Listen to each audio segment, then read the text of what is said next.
Hello, and welcome to the Ask Ezra podcast, real people with intimacy challenges and real intimacy coaching.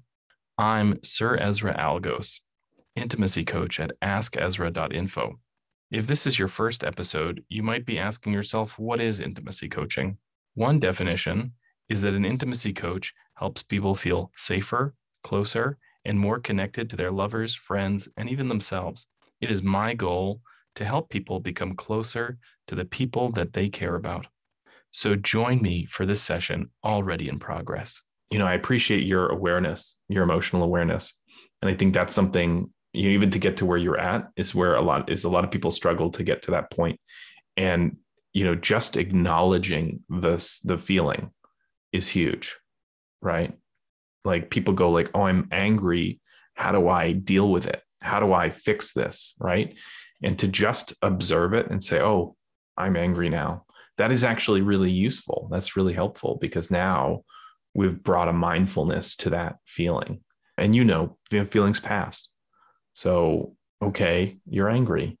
You won't be in an hour, unless you fight with it and maybe you hold on to it. Right? Unless you're keeping it in you. It's one of the things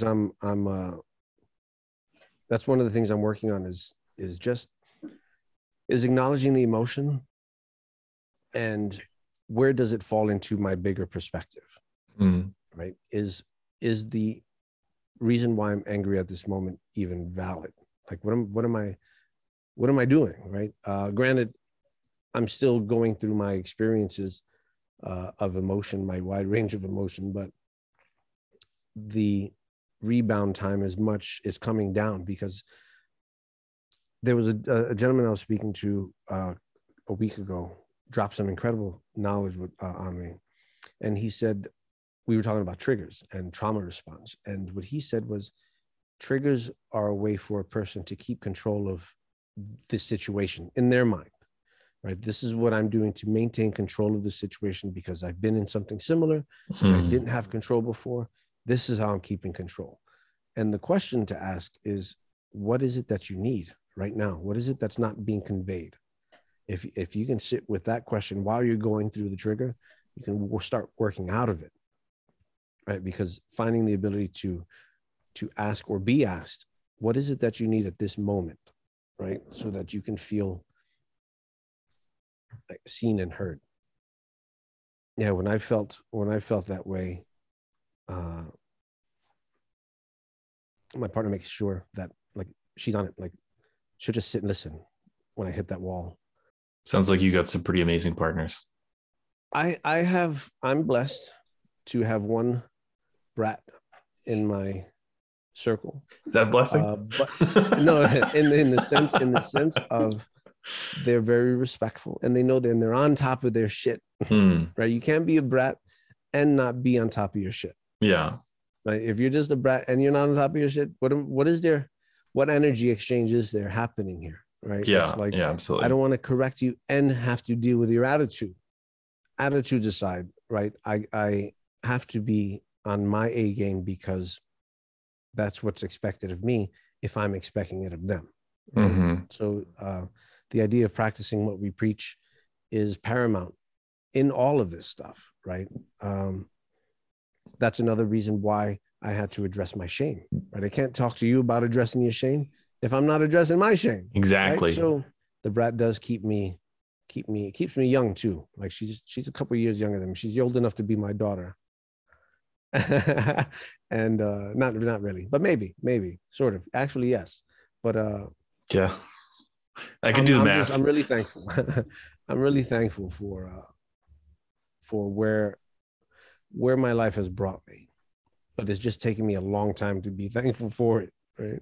Yeah. Yeah. Well, and like I was saying before, like if you love where you are now, if you love who you are now, then every piece of your experience leading up to this was essential and deserves the same amount of love, And so like, I know for me, I'll get angry for my experience. Sometimes I'll feel mournful that it wasn't different, but if it was different, I would be different. And I don't know who I would be. if I didn't have those challenging experiences. And so I have to love every challenging person in my life for helping me be who I am today. I'm there too. I'm accepting that stuff. Yeah, it's big stuff. I mean, it's a life's work, forgiving your past and accepting who you are today. It is very much, very much. And I think a lot of people never do it. And so it can be even more challenging because there's this feeling of like, oh, well, you could just not. But that's a life of more suffering and life of less authenticity. Yeah. The easy road can feel easier to start with, but I think in the long term, it's a lot harder because you end up. Conformity is a killer. Yeah. You feel the same pain over and over. Where at least when you're doing the work, you get to feel new pain. Hey, everybody, it's Ezra. And wow, isn't that exciting? Wouldn't you like to be the next guest on our show? Well, you can. Just email askezra8@gmail.com. And hey, if being on the show is too much and you'd just like to get some private intimacy coaching, that's available too. Now back to our show. A big base part of my client base is around I deal doing professional domination. I deal with a wide range of people as well. I have a large group of gay men midlife who are experiencing lack of identity, lack of self-awareness, right? Because it's always been easy to conform, right? And it's always easier to just go with the flow than it is to knock your own trees down and say, well, who am I? Where am I standing? And it's not just gay men in middle age. It's everyone. Everyone goes through this because we're not given the opportunities or the space or the connections or the mentorship to do it. Yeah. The people, the professionals to help with this process, because it's like, it's not okay to ask and to say, I don't know who I am. Like we're supposed to know who we're 18. Right. Yeah. Make your life choices now. You just learned how to wipe your butt at 25. At 30, you're just realizing that you have no idea what's going on. Right? And then it's like, now you start building generally. Like there's the anomaly out there who's like the 0.0001%, right? Who know themselves at 7, right? But it's like the rest of us common folk, it's an ongoing process. It's never I'm there. Yeah. One challenge that I've experienced specific to gay men is that there's 2 traps of conformity. The first trap is, be heteronormative, right? The first trap is like blend in, don't be gay. And the second trap is hookup culture, right? And so once they finally do explore their sexuality, there's all this opportunity for very shallow connection. That's a killer right there. And they do it for decades. Yeah. Or never evolve out of it. And I think, that's fine for some people, but I think for a lot of people, there's a real hunger for a deeper intimacy. And it's really challenging to find that deeper intimacy when there's so much other stuff happening. Right. I think it's because they're not allowed, that they don't know they're allowed to want more. And this is anyone. A lot of people don't think they're allowed to want more out of their relationship. So it's the status quo, right? It's like, who talks about sex, right? That's like a topic that a lot of people don't just have conversations around, right? And not like hooking up, but just knowledge and self-awareness and who am I and tell me about yourself, without the intent of hooking up, but just making it okay for it to be a part of our lives. Yeah, just to connect. Just to connect. Hey, everybody, it's Ezra. Do some of these challenges sound like some of the things you've been dealing with? Maybe your challenges are very different, but you just love to have somebody to work on them with. Well, you're not alone on your journey. I'm here to help. So email askezra8@gmail.com or visit us at askezra.info, and maybe we can set up a session where we just focus on you. All right, back to the last component of our show. I want to take a little bit of a departure from our typical format of coaching. And I want to ask you some questions about the work that you do, Joshua. So you mentioned that you do professional domination. in what capacity would you say that is, that offers therapeutic value? As we speak, my line of work is shifting a bit into more of a direct counseling around identity and life alignment, right? Realignment. I'm not where I wanted to be. How can I get there, right? So what I'm doing is I'm sitting with folks and we're just having conversations of who are you, right? Tell me about yourself and tell me about your past, and helping people unpack and be okay with themselves and realize where they're standing today without having to carry all of their former lives with them. Essentially doing the same work with other people that I've put myself through the grinder in, right? That's evolved from professional domination, which I'm still doing regularly. And the idea behind there is the way I work with my clients is it's a container, and it starts off with a 6-part process that we really sit and get to know each other. Out of those 6 sessions, one of them's in person and the other 5 are counseling, right? Because I need to know who you are. You need to know who you are. You need to find the language around your thoughts and your feelings, and then being able to share them, right? So the therapy aspect in it is, and there's a difference between therapy and therapeutic. The therapy element to it is creating a container for the person I'm with so that they can unload all of their feelings around their identity, their sexuality, without judgment. Yeah. And if they can feel safe in that space, they're validated and affirmed just for existing. Who doesn't need that in their life, right? To say you're not broken and you're okay, right? That alone heals a lot of wounds. Yeah, I'd take that on a weekly basis. Shit. Yeah, right. So then it's like, now that I'm feeling whole with myself, my shame is coming down because I don't feel so much guilt for what I desire, because you've told me that you see me and that there's nothing wrong with me, right? So I'm okay. I'm not broken. Now, the therapeutic element comes in the engagement. This is all my personal perspective and my professional opinion. But the therapeutic element comes from the engagement, right? Of validating and affirming your feelings and showing on the other side that you're okay and that it does feel good and that you do have energy to expel and exchange, and you can feel what personal connection is, right?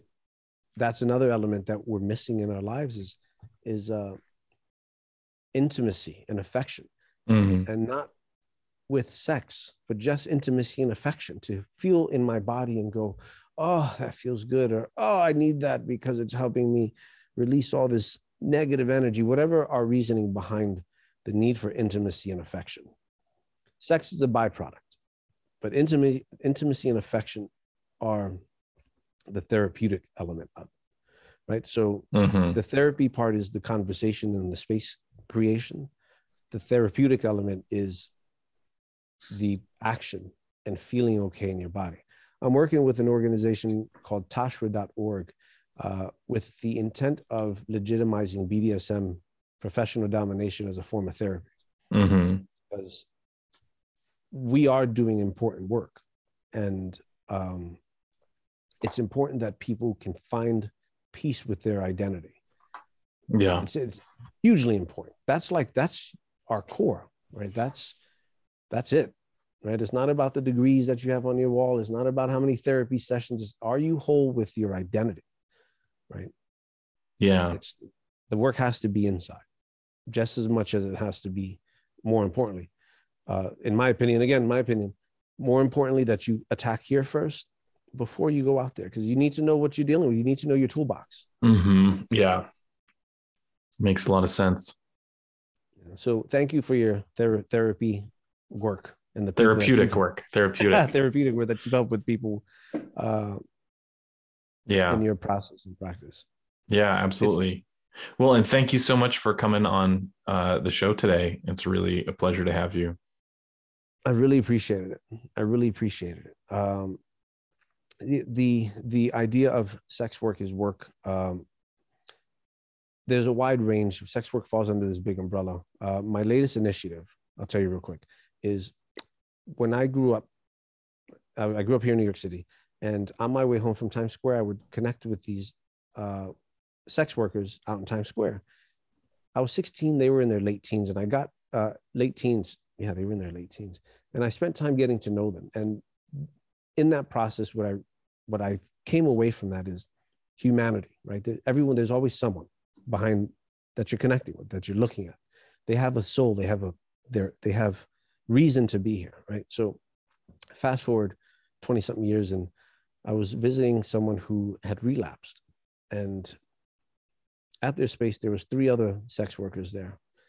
And it was a really bad situation to be in. But I was talking to them about my belief about sex work, and that sex workers have a very big role to play in society, because we create containers for people to find acceptance in themselves. The issue is sex workers have to see that value for themselves, to know that what I'm doing is creating a space of healing for the person in front of me, so that we're not looking at the career, at the profession in a negative light, but we're looking at it from a positive impact, right? Yeah. The hard part about that is we have to do the work too, right? We cannot be victims of life. We have to understand that life has given us experience to give us tools so that we can help others work through their shit. Right? Yeah, that's shame. That's shame holding people back. And that's a society that shames a profession. And then unfortunate, some of those members of that profession start to believe the shame that the society gives them. So one of the initiatives that I'm working on is creating a sanctuary / program for sex workers who are doing sex work for survival. And I'm still trying to formulate this, but to find a way that we can create this sanctuary so that they can come for 3 months, 6 months, like a retreat center, to do all this work internally, understand the role that they play, change life from survival to living, and then allow them to move forward with this self-awareness, right? When I went to that person's house, that friend's house, and I saw what was going on, before I left, I told them, I said, listen, if you give me 2 months sober, I will teach you everything I know, but you need to be sober, right? And that's what set off the chain reaction of what are we doing? And what's the role that we have in society? And it's so much grander, because you could see hope, the lack of hope and despair in their eyes, dude. And it was really fucking heartbreaking, because we play a significant role in healing. Thanks for watching the Ask Ezra podcast. If you enjoyed this episode, share it with your friends on social media. If you would like to review this episode, please do so at Apple Podcasts or wherever you get your podcasts. If you'd like to support the episode, go to patreon.com/AskEzra, and you can sign up for our mailing list at askezra8@gmail.com. Lastly, if you'd like to find out if intimacy coaching is right for you, visit askezra.info. Thanks for watching, and don't forget to tune in next time.